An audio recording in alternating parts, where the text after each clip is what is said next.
Once in a while, I'm late, and my boyfriend takes it so personally. I can understand why he gets upset, but he blows it way out of proportion. This triggers our biggest fights. How can I convince him it's not about him? Question from Paul in Fort Collins, Colorado. Paul, there's so much in this question. So many different dynamics, of the way that people fight. So, let me take a few here. First of all, this notion that you decide that it is way out of proportion. In arguments and in hurts, I suggest that you not think of yourself as the person who has the right measurement stick on what is worthy of being upset about and what is not. It never bodes well. But then the other thing to understand your boyfriend is this.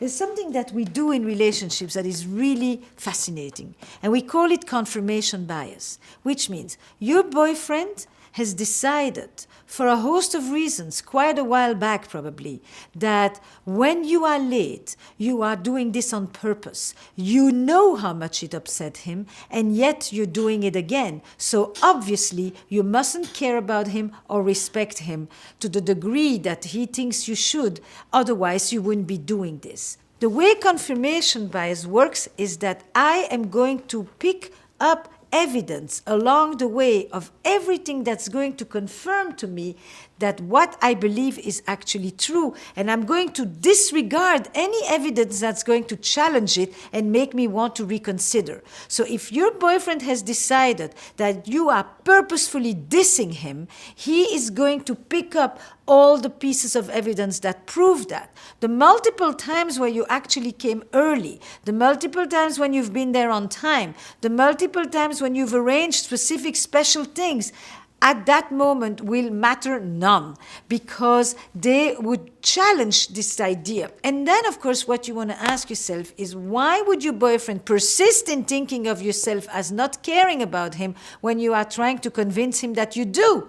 Why would we rather think that the other person doesn't love us rather than be relieved by learning that that's not the case? Because there is something in the way that we organize reality, in the way that this confirmation bias gives us order. It gives me a sense that I know what's true. And even if what's true sucks, I still prefer to think that that's what's true, because at least it organizes my reality. Very strange things that us human beings do. So, what can you do to make this different? Don't get, first of all, into the convincing him that he shouldn't get upset. He already is. So you simply tell him, I totally know how much you hate this.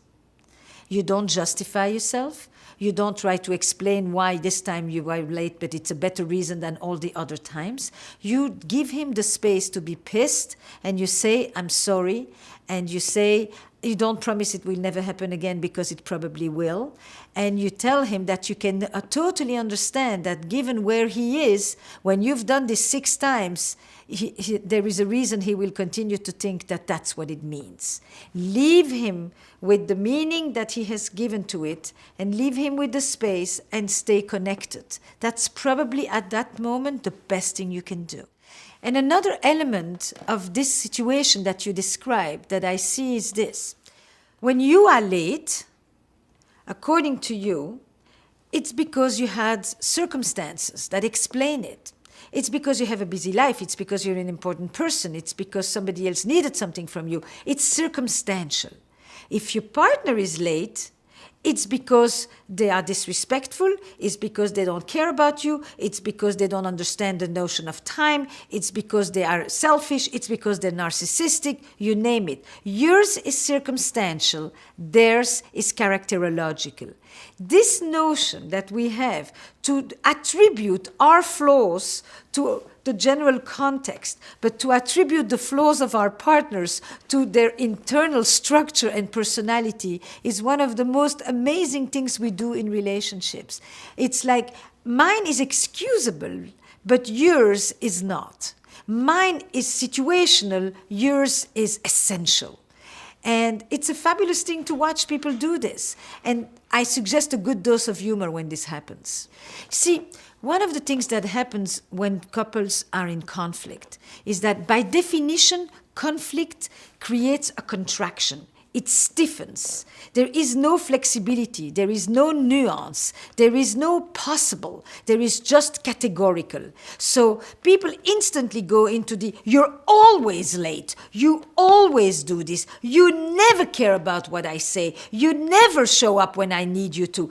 And it becomes factual, as if it really is the case. And one of the very important things to understand in couples communication is the fact that a lot of what is presented as fact is actually an intensification of someone's experience.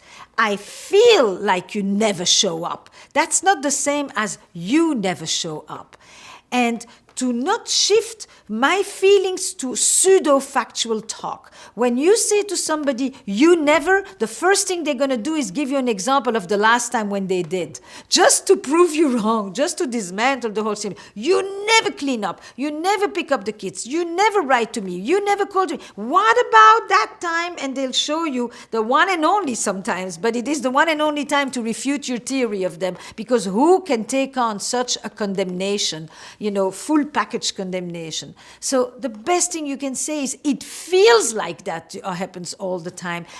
Probably you don't do it nearly as often as I think you do, but in this moment, I don't see the other stuff. In this moment, I just feel like it's just so annoying, And you're allowed to be angry, you're allowed to be pissed, but you're not allowed in the same way to think that your experience, therefore, is the reality or the truth. It is the truth of your experience, but not necessarily the truth of what happens.